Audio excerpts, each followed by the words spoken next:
Mula sa ulo ng mga nagbabagang balita, mga subversibong paskin laban sa pamahalaan at mga prayle gumimbal sa universidad.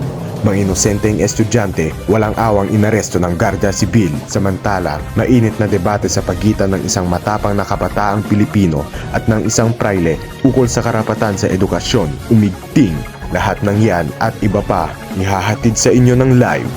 Ito ang King Ina News.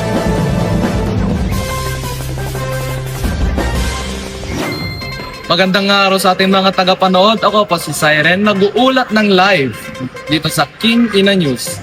Isang malaking gulo at takot ang gumising sa buong universidad ngayong umaga matapos matuklasan ng mga pader at pintuan na punong-puno ng mga pumatay puri at subsersibong paskin o seditious posters laban sa mga pamahalaan at sa mga prayle.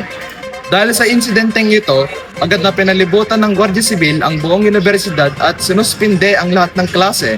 Nakakapanayam natin ngayon ang isang saksi sa pangyayari, isang tricycle driver na maagang pumarada malapit sa universidad. Manong, ano yung eksaktong nakita niyo dito kaninang madaling araw? Sir, maaga ako na nag-abang na pasahero pa dito. Nagsisitakbuhan yung mga kawal doon na Tapos doon sa universidad nila, yung Santo Tomas ba yun? Yung puro papel doon sa pintuan nila, boy. Ewan ko na kung ano nangyari doon, nagsisitakbuhan yung mga estudyante doon, ayaw nila manghuni o magpakita doon na Basta yun lang yung alam ko, sir. Ayan na po, live natin napapanood ang pag-aresto sa dalawang estudyante na itinuturing na ang mga pangunahing suspect dahil sa kanilang kaugnayan sa Akademya ng Wikang Kastila. Makarahig, meron ka bang payag sa mga paratang sa inyo? Wala kaming kasalanan. Ang paghahangad ng edukasyon at pagkatuto ay hindi isang krimen. Wala, sir. Nangutang ako para sa pamilya namin, sir. Totoo lang, sir. Punta lang naman ako dito para sa mga pasyente, sir. Wala akong kinalaman dun sa mga paskin na yun, sir. Hindi man lang ako nakikipag-alibilo dun sa mga pag-aakos na yan.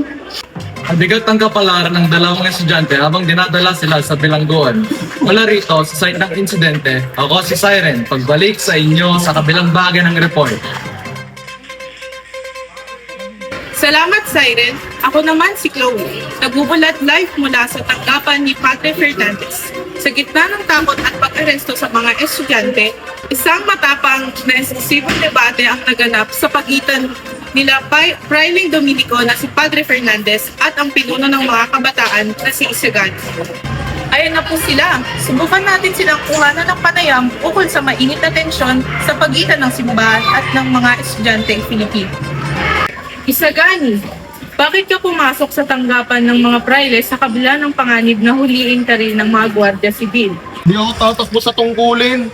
Sinabi ko kay Padre Fernandez yung totoo.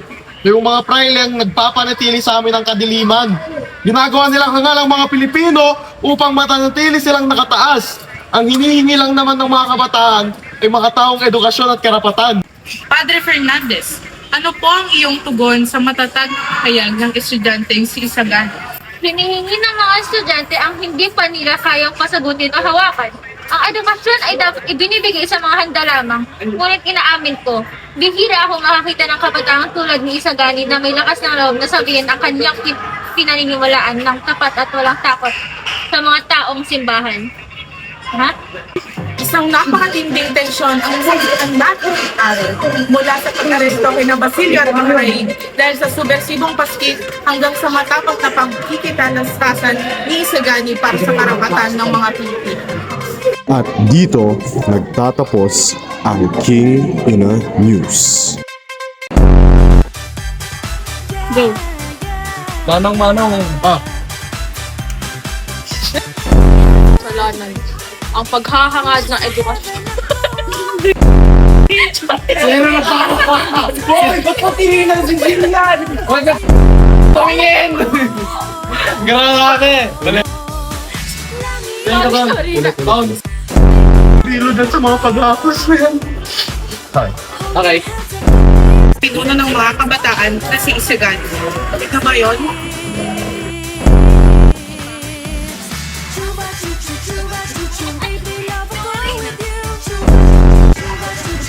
Kami kami kaapat at kami mandito kay Lenton. Basta lang yung alam ko, sir. Yun lang.